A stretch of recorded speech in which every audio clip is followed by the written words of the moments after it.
İşler Ministri, Militsiyanın General-Mayor Niyazbekov.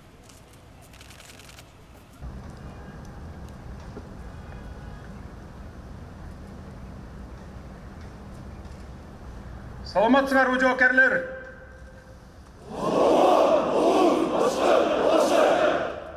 Эркин тургула.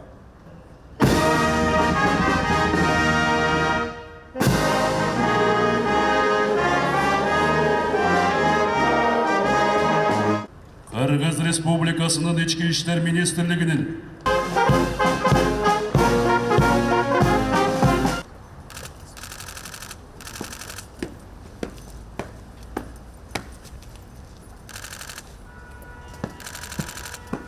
Атамекенге кызмат кылам.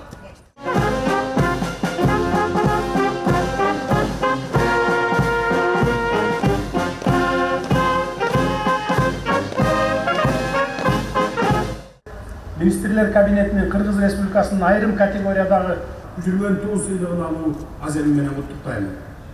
Ар кандай чакырыктарга каршы алгылыктуу күрөш жүргүзүп жатат. Ошондой эле Ички иштер министрлигинин ички аскерлер милдеттерди так аткарат деп ишенимдүү айта аламын.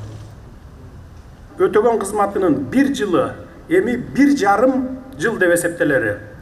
Мындан ары дагы ички аскерлерибиз өлкөнүн бакубат келечеги үчүн Оғуздың жарқын келечегине коркунуч туудурган ар кандай чакырык тапшырып жаткан күжүрмөн туу ички аскерлер кызматынын түзүлгөндүгүнүн 80 жылдык мааракеси менен чын дилимден куттуктайм. Дагы бир жолу майрамыңыздар менен.